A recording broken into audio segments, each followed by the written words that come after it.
Hello everyone and welcome to another episode of Gautam's Cooking Adventures.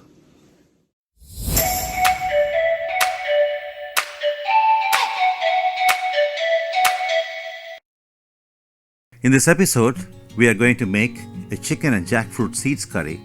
Typically, jackfruit seeds are made as a vegetarian curry, but this is the non-vegetarian form of the same. Now, jackfruit is an amazing food that offers a delicious protein and fiber meat alternative. Every part of the fruit is used to make many scrumptious dishes, but for today we'll use the seeds to make a wonderful chicken curry. The combination of chicken and the nutty taste of the jackfruit makes for a very unique combination and is a treat not to be missed. The seeds are often used to make vegetarian dishes, but we will make it different by using chicken to make it unique, and thus the chicken and jackfruit seeds curry. The seed of jackfruit has been associated with a number of health benefits, including improved digestion and improved cholesterol levels. Now, what we will show you now is a list of all the ingredients that you will require to make this curry. As always, you will find a copy of the ingredients list in the description below this video. Please like this channel, subscribe to it, and click on the bell icon to be notified all future episodes. Thank you. In this episode, we're going to break this up into 3 different parts. One is preparing the jackfruit seeds in advance, second to marinate the chicken, and thirdly to actually cook the jackfruit and the chicken together to make the curry. Here are all the ingredients we are going to require for both a marinade as well as for cooking. So we'll start with the marinade first. So we're going to have 2 onions, some ginger garlic paste, some tomato, a bunch of cilantro, a bunch of green chilies, some sprigs of curry leaf, a portion of the red chili powder. Portion of it will go to marination and the other part will go for the regular cooking. Likewise, there's coriander powder, a portion will go to marination, the rest of it will go to regular cooking. And likewise in the turmeric, there will be a portion that goes for marination, a portion for the cooking. Salt to taste, again a portion will go for marination and another portion to cooking. And then there's going to be the dry spices, which is basically the cinnamon, the cloves and the cardamom, which will all go into the marination. So basically all of the things that are meant for marination are going to be ground together into a nice paste, which will coat the chicken and it'll get marinated for a little bit of time. The rest of the stuff that is going to be required is going to be some oil. In this case, we're going to use coconut oil. You are free to use any oil of your choice. There'll be another onion that will be diced into small pieces, and then there's going to be a little bit of coriander for the final garnish. So these are basically the items that you will require to do your entire cooking with. Now, all of us at some point in time have enjoyed jackfruit, and you know that when you eat the jackfruit, the pulp outside, we typically throw away the seeds. But the seeds make for a phenomenal vegetable that can be added to most meats or even cooked separately by itself. And so when the seed is kept aside, once it is just about dry, this is how it looks. It has a white outer layer and it's got the seed inside, as you can see over here through the thing. And so basically what you would do is dry it out in the sun, and once you've dried it out in the sun, this is what you will find is the outer layer separates out and you can expose the inside seed. This is the one that you actually are going to use to cook, and that's typically all you need. So we're making chicken with jackfruit seeds, and so just jackfruits the outer shell has been removed. They've been put into an Instapot. We're going to boil them for about 30 minutes at this point of time with just a little bit of salt and a little bit of turmeric powder.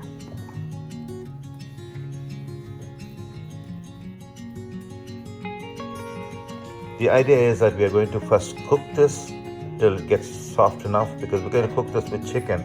Chicken cooks really fast. This will take longer to cook. So we're going to pre-cook this most of the way before we add it to the chicken and make the rest of the dish.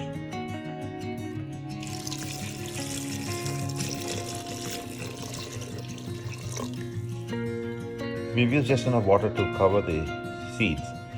we will be using the water from this cooked seeds to do the cooking of the chicken as well later on, so the flavor of this continues into the main dish. So we finished cooking this and we're testing the jackfruit to see if it's cooked. As you can see, it's nice and soft, easy to just press down with the fingers, and that's how we want it. Typically jackfruit does have a slightly nutty flavor to it, and it's got a bit of a hardness that's kind of misleading, because when you chew into it, it'll be nice and soft. So that's how we want it. We're now going to use this to make the chicken.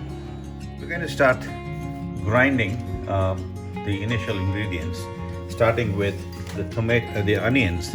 As you can see, we've chopped them up into a smaller bits so that it's easier for it to grind. And then that will be followed by the tomatoes that have also been chopped up.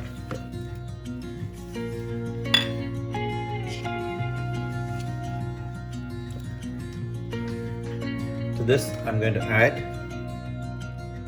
the curry leaves. I'm going to add in the ginger garlic paste,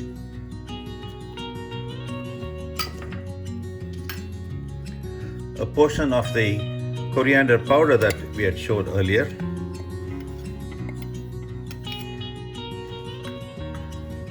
a portion of the chili powder that we had showed earlier,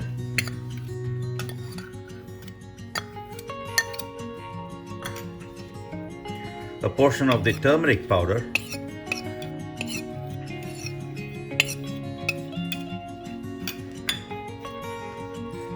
some of the salt,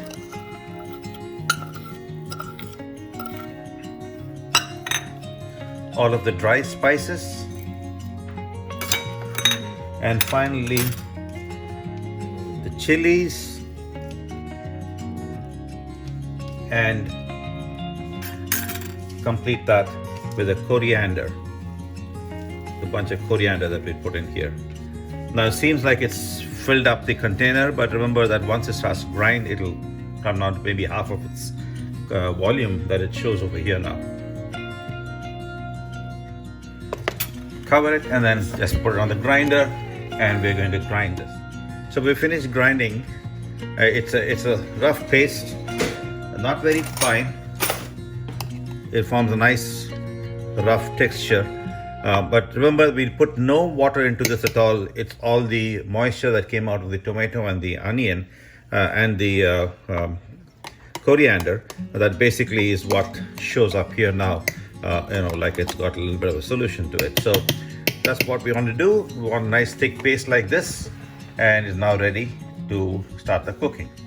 So we're taking about 1.6 kilograms of skinned chicken with bones, and basically cut it up into sizable, biteable pieces. What we've also done is crack the bones so that it also allows for it to cook inside nicely and allow the flavors to come out. So, like I said, it's 1.6 kilograms of chicken.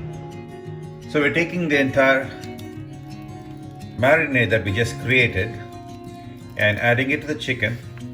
We're going to toss the chicken completely in it, ensure that it coats all of the chicken, and then allow it to rest for a short period of time, anywhere from 30 minutes to an hour, a minimum of 30 minutes. The more it marinates, the better, because the chicken then absorbs in all the flavors of the marinade.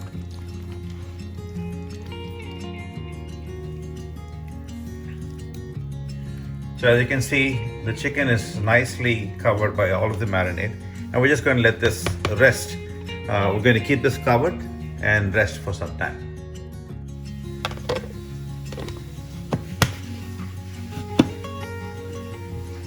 Since we're going to be cooking a fairly large amount of chicken, so we've taken a nice deep dish so that it can be cooked evenly and well, and it doesn't spill out. So in this case, we're taking a nice deep wok.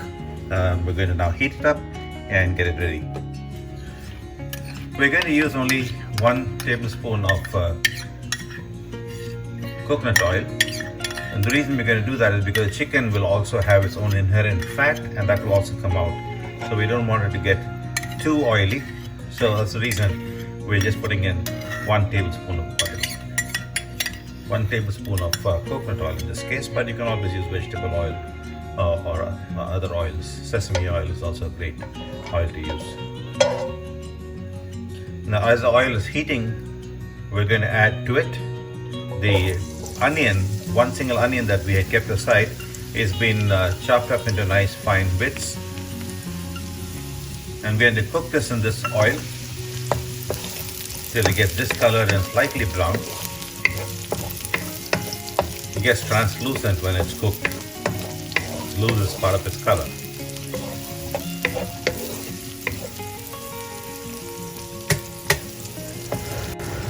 The stove is currently set at between medium and high, and we want to continuously keep mixing this because we want the onions to cook evenly all throughout.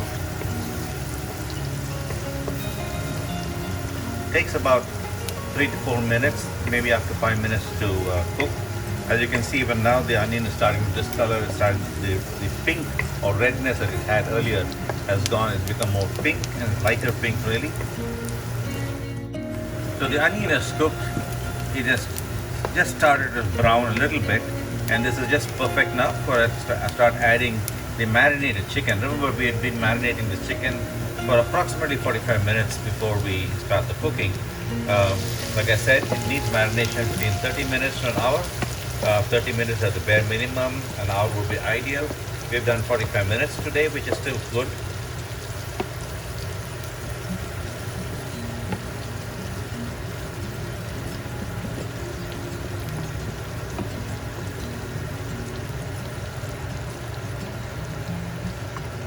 So we're going to give this a nice toss.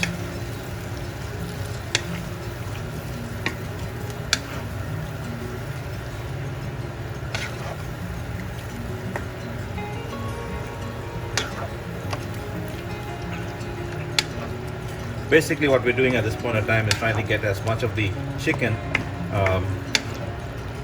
to kind of hit the hot sides.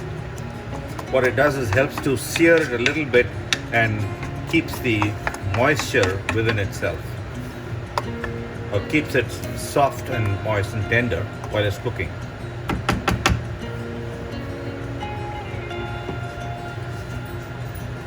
We just added about a quarter cup of water into the container that had the marinade, just to get the rest of the marinade out.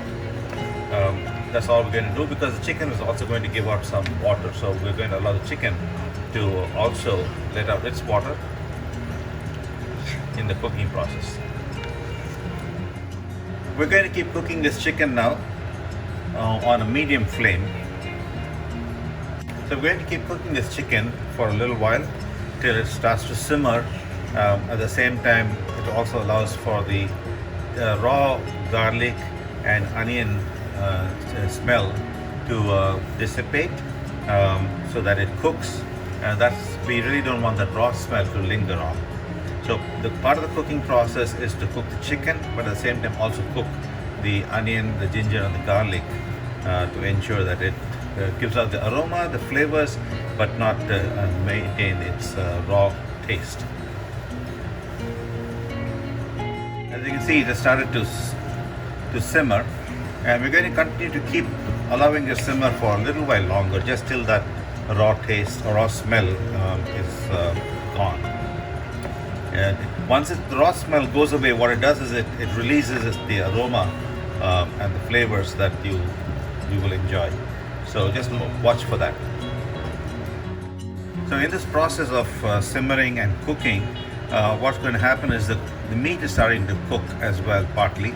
As you can see, it's raw here at this point of time. We just turn it over. So that's important that we keep turning the meat over from time to time to ensure that it's cooking on both sides. As you can see, it's white here, it's fairly cooked. The other side was not, so we want to turn it over and make sure all of these are cooking evenly. Now in this process, what it's doing is it's cooking itself in its own liquid that is oozing out of its fibers. And in the process, we are also helping to allow the liquid to dissipate. So there's two things going on. There's cooking and the reduction of liquid at the same time.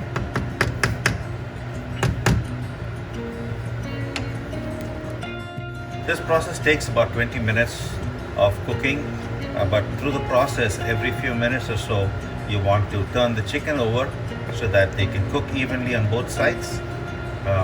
So that's something you might want to keep in mind as we're doing this. So it's cooked for a little more than half an hour. At this point of time, you'll notice that the amount of water has reduced. The chicken is also cooked fairly well.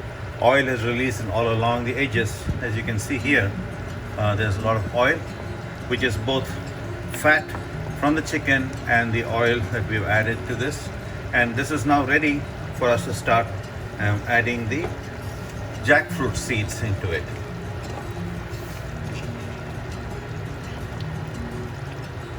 So these are the pre-boiled jackfruit seeds that we already showed you before. And all we're going to do is just mix it in, add some of the spices to it, and then allow this to cook together. That's red chili, turmeric, the coriander powder, and salt to taste.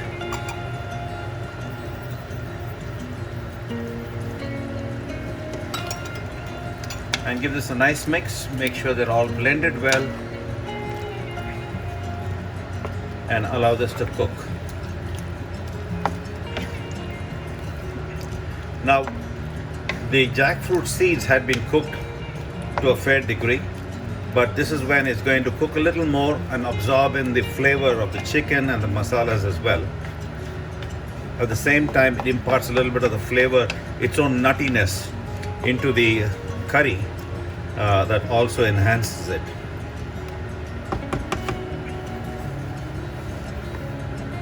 We have saved the water that the jackfruit seeds were cooked in, and we're going to use that later on for our curry.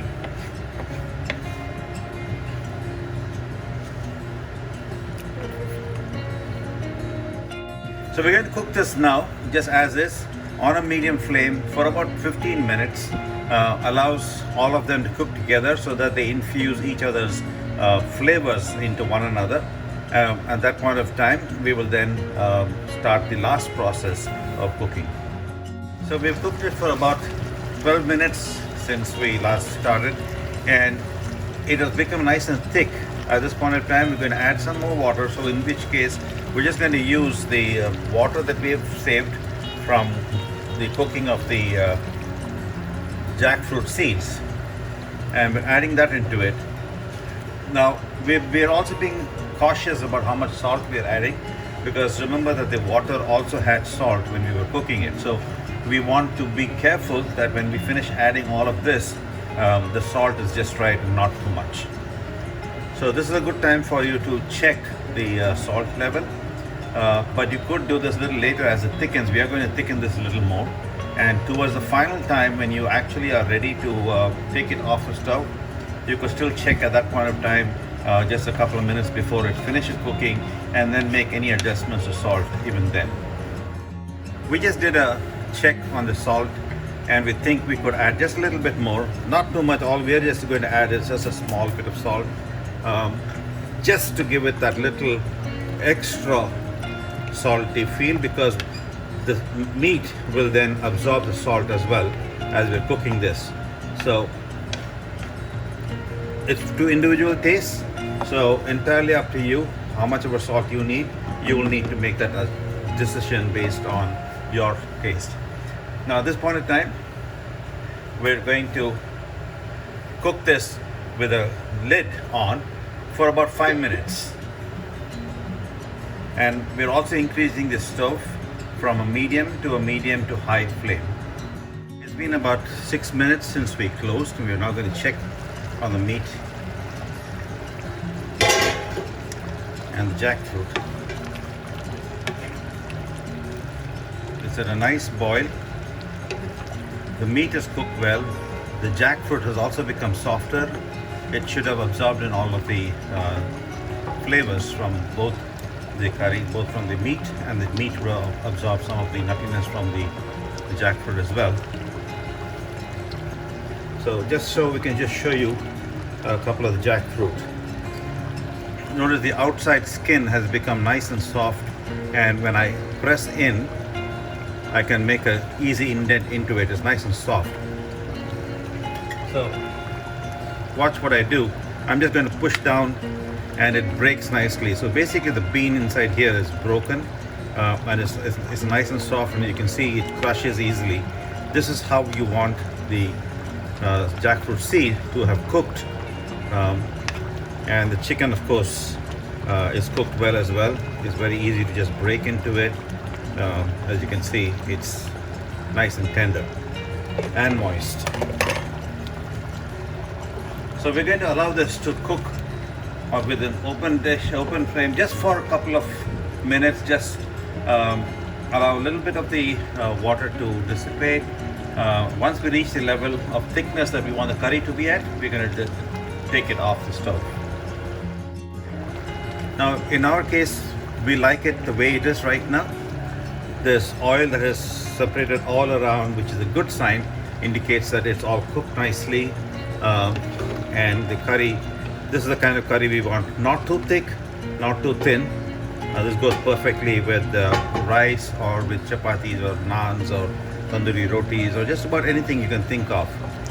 So we're ready. We're now going to get this dished and we'll come back. You have it. It's nicely plated and garnished with just a little bit of cilantro.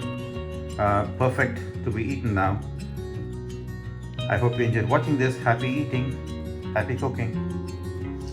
We hope you enjoyed watching this video. Look forward to any suggestions or comments from you, and please do keep supporting us. Thank you for watching. Please don't forget to subscribe to our channel, click the like button, and do press the bell icon so that you can be notified of all our future episodes. Thank you so much for watching. Goodbye.